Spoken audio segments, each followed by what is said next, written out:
Hi everyone, सो आज हम करने वाले हैं एक प्रैक्टिकल एग्जामिनेशन। तो आपका पॉलिटिकल साइंस का एग्जाम जो होता है प्रैक्टिकल का, वो 90 मार्क्स का आता है, जिसमें से 10 मार्क्स आपकी फाइल के होते हैं और 10 मार्क्स आपके वाइवा के होते हैं। तो यहाँ पर आज हम एक वाइवा लेने वाले हैं, और जिससे आपको एक आइडिया मिल जाएगा कि किस तरीके से आपको अपने एग्जामिनर को आंसर्स देने हैं, किस तरीके के क्वेश्चंस एग्जामिनर आपके वाइवा में यहाँ पे पूछ सकता है। So let's get started. Hi Vanya, कैसे हो? आपकी फाइल है। ओके, क्या टॉपिक चूज किया Vanya? The end of bipolarity. अच्छा वान्या, मुझे ये बताओ कि ये बाइपोलैरिटी में जो दो पावर्स थी वो कौन कौन सी थी? USSR and US. ठीक है, ये चैप्टर अच्छा लगता है? पहले ही चैप्टर है ना? ओके, तो यहाँ पे तुम्हें स्टार्टिंग में करना है सर्टिफिकेट है।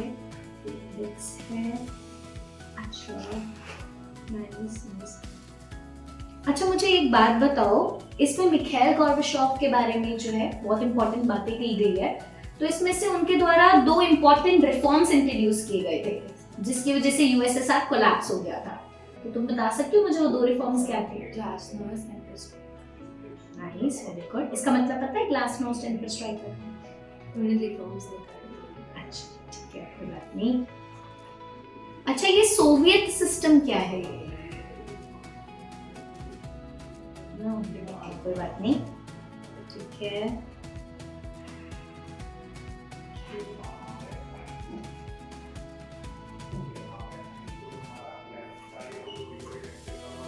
कुछ रीजंस बता सकते हो कि यूएसएसआर क्यों डिसइंटीग्रेट हुआ था? कोई भी एक रीजन यूएसएसआर के डिसइंटीग्रेट होने के पीछे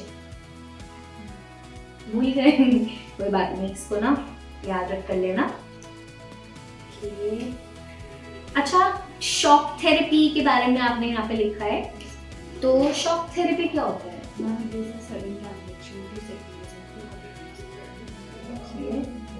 sudden transition from socialism to capitalism.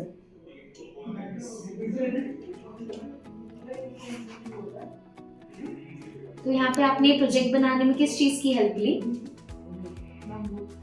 NCERTs वगैरह, टीचर्स की गाइडेंस। नाइस। तो वान्या, कोई भी एक ऐसा टॉपिक बताओ जो तुम्हारा इसमें फेवरेट हो, जो तुम्हें लगा हो कि हाँ, ये स्टोरी को सबसे ज्यादा इस चैप्टर में सबसे ज्यादा इम्पोर्टेंट पार्ट है। के जो उन्होंने रिफॉर्म्स लेके आए थे, तो उसमें ये था कि वो रिफॉर्म्स लेके आए थे, उन्होंने सोचा था कि डिसइंटीग्रेट हो, बहुत सारी रिफॉर्म लेके आए थे, हमने फॉलो भी किया था। फिर में क्या हुआ था कि डिसइंटीग्रेट हो गया।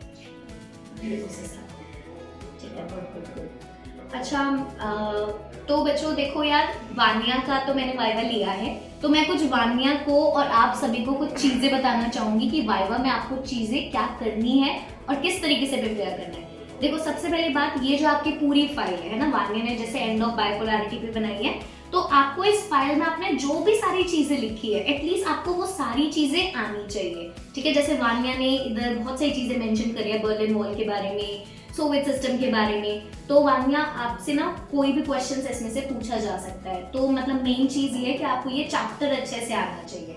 ठीक है, अगर आपको चैप्टर अच्छे से आता होगा तो आपसे कोई भी क्वेश्चन पूछा जाएगा तो वो ठीक हो जाएगा। ऊपर से थोड़ी सी स्पेलिंग मिस्टेक्स है फाइल में, ठीक है, तो फाइल में थोड़ी सी स्पेलिंग मिस्टेक्स ठीक कर लो।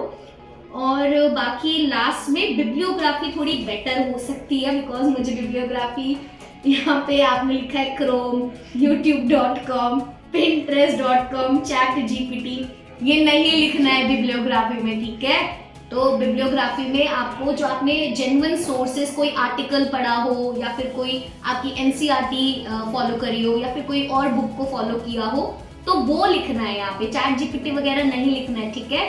तो मानने की तरह वो गलती आपको नहीं करनी है। तो एक और बच्चा है, उसका भी हम लेते हैं वाइवा, तो देखते हैं कि वो बच्चा क्या करता है। हाय बच्चे, what's your good name? Hi, good morning, my name is Tanmay. Tanmay, okay Tanmay. So Tanmay, तुमने कौन सा टॉपिक चूज किया है अपने project file? End of bipolarity. End of bipolarity, nice. अच्छा, ये टॉपिक क्यों? क्योंकि फर्स्ट ऑफ ऑल काफ़ी ज़्यादा मेजर हिस्ट्री का एक पार्ट है। अभी रिसेंटली ही हुआ है, like if we think 80-90 years पहले में 1950 से लेकर 1990 तक काफ़ी चेंजेस आए। दो मेजर कंट्रीज थी super powers US and USSR, but उसके बाद यूएसएसआर डिसइंटीग्रेटेड एंड सिर्फ यूएस ही एक सुपर पावर बन गया. सो या that's why I chose this topic. तो तुम्हें पता है कि कोल्ड वॉर कब से कब तक चला? कोल्ड वॉर टाइमलाइन पता है? 1950. देखो वर्ल्ड वॉर हमारा खत्म हुआ था वर्ल्ड वॉर 2 1939 से लेकर 1945. तो 1945 के बाद कोल्ड वॉर चल रहा था. ठीक है, तो याद रखना इसको. और अच्छा, इस चैप्टर में मुझे ये बताओ तुम्हारा फेवरेट टॉपिक कौन सा है? Shock therapy. Shock therapy. अच्छा, तो शॉक थेरेपी के कंसेक्वेंसेस बताओ. Consequences of shock therapy are mainly first of all economy बहुत ज़्यादा स्टैग्नेंट हो गई थी, पॉवर्टी आ गई थी, स्टार्वेशन थी एंड क्रॉप प्रोडक्शन नहीं हो रही थी, जिसकी वजह से मार्केट जो इंडस्ट्रीज भी थी जैसे वो बहुत ज़्यादा चीप रेट पे सेल हो रही थी. जैसे उन्हें हमने गार्बेज सेल भी बोला था एंड उसके बाद गराज से आई एम सॉरी. एंड उसके बाद जो माफियाज थे एंड गैंगस्टर्स थे वो बहुत ज़्यादा इमर्ज हो रही थी रशिया में एंड वही मेनली रूल कर रहे थे. अच्छा, मुझे एक बात बताओ, जैसे इस चैप्टर के एंड में इंडिया और रशिया के रिलेशनशिप्स की बात हुई है, तो क्या लगता है कि इंडिया के रशिया के साथ किस तरीके के रिलेशनशिप है? काफ़ी ज़्यादा क्लोज और काफ़ी अच्छे रिलेशंस हैं रशिया और इंडिया में.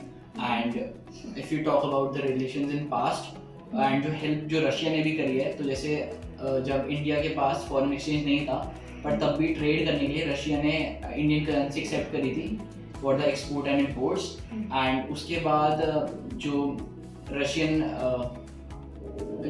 रशिया ने यूएन में भी काफ़ी ज़्यादा सपोर्ट करा है, इंडिया को हेल्प करा है. एंड बस एंड काफ़ी जो इंडियन फिल्म स्टार्स हैं वो काफ़ी ज़्यादा फेमस है रशिया में. हाँ, ओके, नाइस. अच्छा, एक बात बताओ कि बर्लिन वॉल कब गिरी थी? याद है बर्लिन वॉल?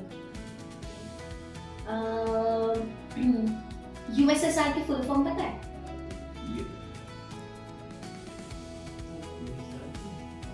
क्योंकि यूजुअली हम पढ़ते तो है बट एकदम से क्यों नहीं चाहिए फुल फॉर्म?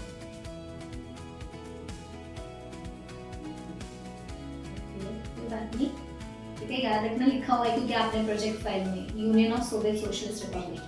ठीक है. अच्छा, सोशलिस्ट रेवोल्यूशन कब आया था रशिया में? याद है? ये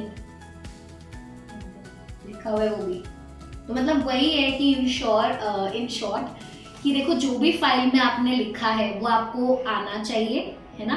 ऊपर से चैप्टर वो वाला रिवाइज करके जाओ जब भी आप वाइवा देने जाओ.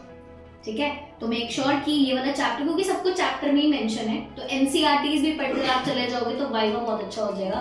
10 में से 10 मार्क्स मिल जाएंगे. ठीक है, थैंक यू सो मच.